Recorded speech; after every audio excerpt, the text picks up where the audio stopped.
Hello, welcome to Madhouse. We've got a crazy show coming up for you. This is Jabari. Let's get the show started. If for the past week you have relocated to a cave in Siberia, I'll deliver the news to you myself. Carmelo Anthony is finally a Knick. After months of posturing from both sides, the Knicks and Nuggets finally strike a deal for the four-time All-Star. The three-team, 13-player deal will land the Knicks Anthony, 04 Finals MVP Chauncey Billups, Ronaldo Balkman, Anthony Carter, Sheldon Williams, and forward Corey Brewer from the Minnesota Timberwolves. The Knicks give up point guard Raymond Felton, former Knicks first-round pick forward Danilo Gallinari, guard Wilson Chandler, center Timothy Mozgov, cash, and multiple first-round draft picks to the Nuggets. The Knicks also relinquished Anthony Randolph and Eddie Curry to the Minnesota Timberwolves. The trade has created a major buzz in the Big Apple. In a playoff-like atmosphere at MSG, Melo did not disappoint. Although he didn't have his best shooting night as he went 10 for 25 from the field, Melo did manage to score 27 points and pull down 10 rebounds. Melo also hit a few clutch shots down the stretch, helping the Knicks edge out the Milwaukee Bucks.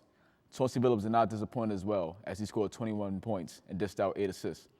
Melo wasn't the only big All-Star on the move before the 2011 NBA trade deadline. Utah shipped All-Star guard Darren Williams to the New Jersey Nets.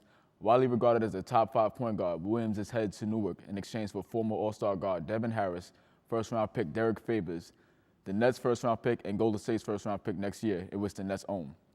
DeMar Williams will make his net debut Friday night against the league-best San Antonio Spurs.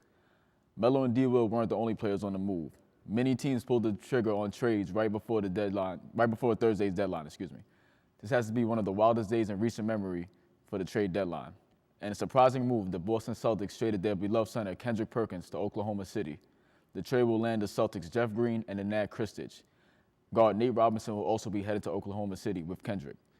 Rockets sent most improved player from last season guard Aaron Brooks to Phoenix in exchange for guard Goran Dragic and a first-round draft pick.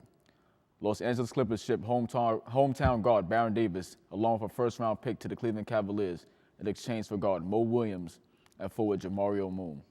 In another move, Portland Trailblazers acquired Gerald Crash Wallace from Charlotte in exchange for Joe Prisbilla, Sean Marks, Dante Cunningham, and 2 future first-round picks. To cap off a crazy day in trades, Memphis traded away number 2 overall pick Hasheem Thabeet along with a first-round pick and forward DeMar Carroll to Memphis Grizzlies for Shane Battier and guard Ishmael Smith.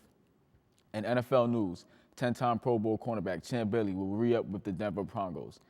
His contract will make him the second highest paid cornerback in the NFL, next to standout New York Jet cornerback Darrelle Revis. The 4-year deal will be worth $43 to $47 million, $22 million of that guaranteed. Indications may have been that Champ wanted to leave as he put his Denver home up for sale last week. Now that Bailey has re-signed, he is focused on bringing a championship to the Denver. Bailey stated, "I feel like I'm a Denver native. I'm not from here, but it feels good here. I feel like I'm home." This will surely impact the negotiations between the Raiders and Pro Bowl cornerback Nnamdi Asomugha, who is also a free agent. He will surely be looking for a big contract. In college basketball news, UConn coach Jim Calhoun has been penalized by the NCAA stemming from a recruiting violation. Calhoun was cited by the NCAA on Tuesday for failing to create an atmosphere of compliance within his program. Calhoun will be forced to sit out for the first 3 games of the next collegiate season. Connecticut was also hit with a scholarship reduction for the next 3 academic years. Calhoun has stated he will go over the situation with his attorney, leaving the window open for a possible appeal. We will keep an eye on that situation and keep you updated. It is now time for the roundtable, so please stay tuned to Madhouse as we have great stories that will sure cause a stir at our roundtable desk.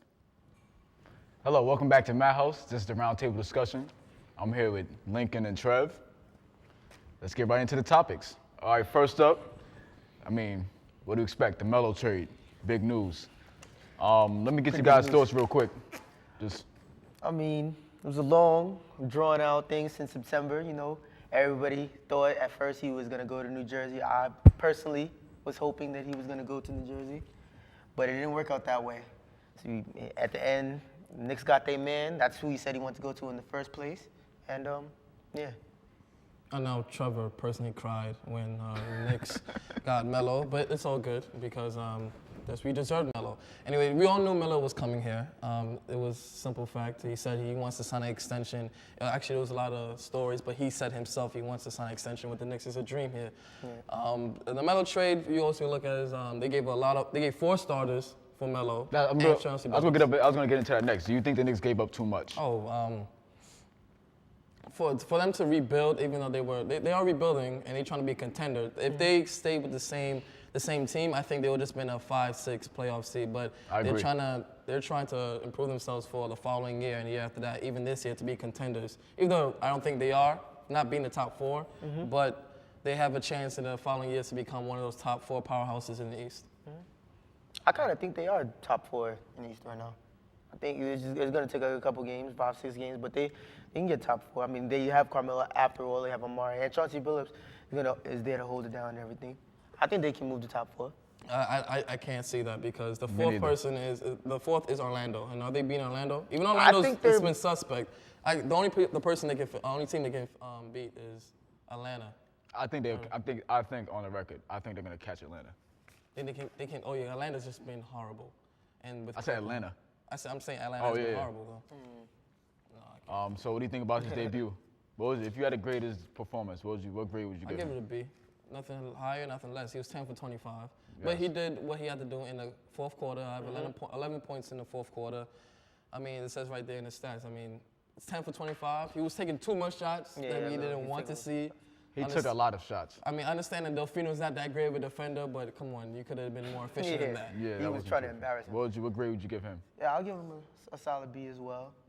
I'll give him a good solid B. Did what he had to do. That's what we brought him here for, the fourth quarter performer. That's what they needed him for. And remember, he didn't practice.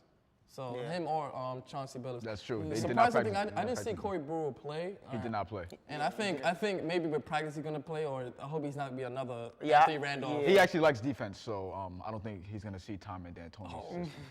He actually he likes to play defense. He dunked on someone though. He dunked on Derek Fisher. I think that's the highlight of his career. He dunked on Robin Lopez as well. Oh, but no one cares about Robin. Yeah. There's a couple highlights in his career, but it's not all about highlights. I like Corey Brewer.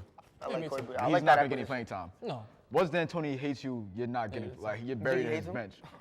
Do you hate him? I don't know if he hates him. He didn't play. He doesn't like you or like your style of play. He's allergic to his bench. He only likes to play 8 people.